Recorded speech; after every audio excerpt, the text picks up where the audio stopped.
Right. नवीन माथुर, आपका comment क्या होगा? जो लोग एमसीएक्स पर कच्चे तेल में ट्रेड करना चाहते हैं, आज की भारी गिरावट के बाद आप क्या सलाह देना चाहेंगे निवेशकों को, ट्रेडर्स को? मृत्युंजय, मेरा सिर्फ एक ही सजेशन रहेगा, please don't get into the markets as of now. They are very volatile. Volatile, बहुत वॉलेटिलिटी रहने वाली है मृत्युंजय आने वाले टाइम में। Don't panic and markets just for the intention of making money. Wait and watch.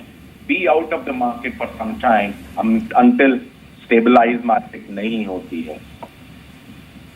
ठीक है, बिल्कुल संक्षेप में शमीक बोस, करेंसी मार्केट में आज भूचाल के हालात हैं और 68 के पार, मार्च के बाद रुपए में जोरदार गिरावट आई है, 68 के पार पहुंचा है।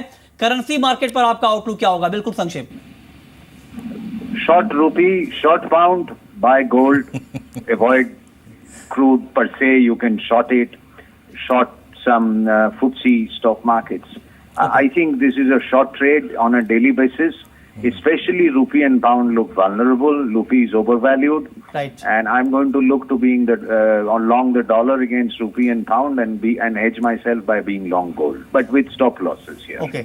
बहुत बहुत शुक्रिया शमीक आपका और नवीन माथुर आपका हमसे जुड़ने के लिए और बताने के लिए कि कमोडिटी मार्केट में जो कोहराम के हालात बने हैं, ऐसे हालात में आपको किस तरह से बाजार पर नजर रखनी चाहिए। और आज दिन भर ब्रेक्जिट पर सबसे बड़ी कवरेज आप जी बिजनेस पर देख रहे हैं और हम अब बात करेंगे शेयर बाजार की। हमारे साथ मिहिर और वीरेंद्र जुड़े हुए हैं। Over to you Virendra. शुक्रिया मृत्युंजय। सोना है सदा के लिए, अगर आप देखें बस यही नजर आ रहा है स्क्रीन पर। सोने को देखिए, जगमगा रहा है। एक ही जगह जहां मुस्कुराहट है वो है सोना, बाकी जगह अगर आप देखें वो है रोना। 303 अंक नीचे इस वक्त 7966 पर निफ्टी डे लो पर कारोबार कर रहा है। और इस बीच आपको बता दें कि अभी वोटों की जो मतगणना है जारी है और ब्रेक्जिट के लिए याद रखिए 7.41 लाख वोट जरूरी होंगे। मिहिर, बस देख लीजिए थोड़ी देर में, हालांकि कुछ 3 न्यूज चैनल से तो पुष्टि कर दी है ब्रेक्जिट की।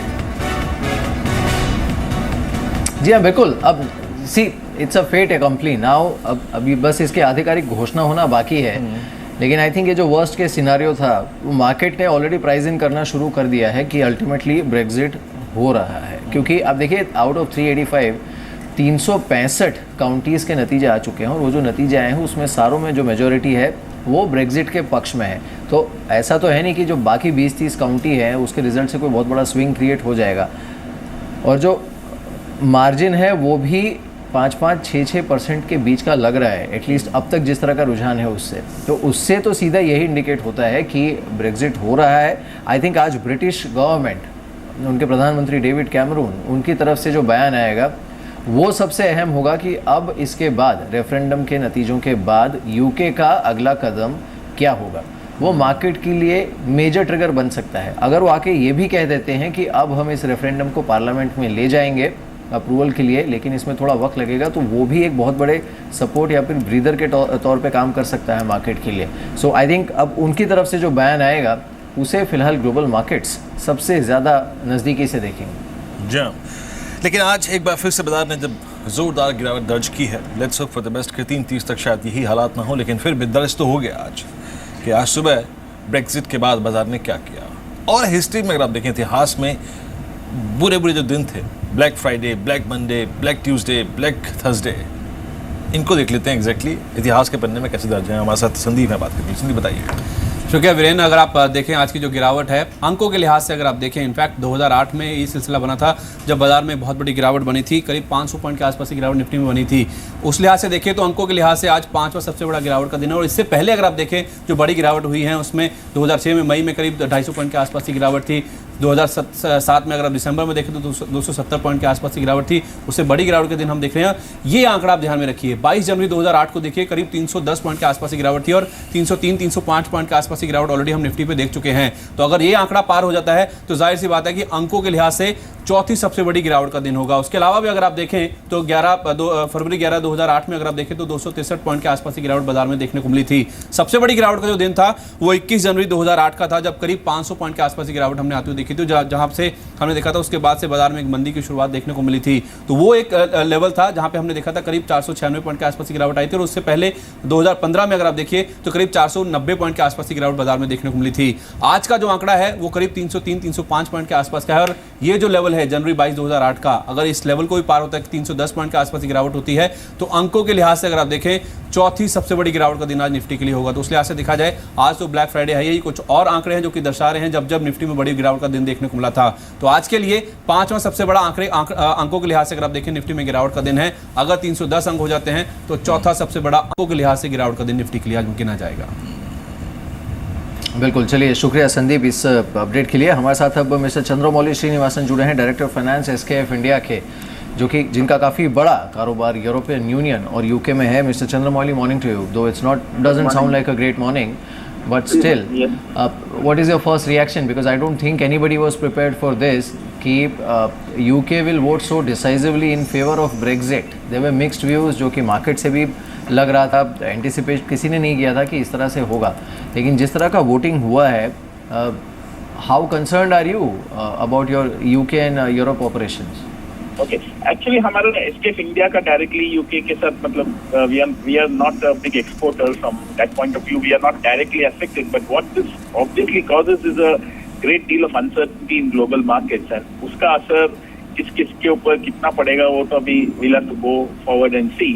So obviously in the short term there is going to be some amount of uncertainty in global markets. We are predominantly an Indian market denominated company, so in that sense we are not directly affected. हमारे exports तो बहुत ही कम है and हम net importers ही हैं, and with a weaker euro our import cost will actually just come down a little bit. But more important is to see what is the effect of this Britain pullout on the rest of the European Union. I mean, now there could be other countries that might also want to get out of the EU, and that will be bad for the global markets and global economy. Okay, so लेकिन sir exactly आप देखिए इस issue के बाद जो हमारे manufacturing exports थे या फिर जो हमारे इक्विपमेंट एक्सपोर्ट्स थे यूरोप की तरफ, उस पर कितना प्रभाव देखते हैं आप एग्जैक्टली? करेक्ट, तो सेकेंडरी इफेक्ट तो गिरेगा। अभी Indian exporters how much they are affected will have to assess company by company, and हमारे कस्टमर्स कितने उसके कारण अफेक्ट होंगे।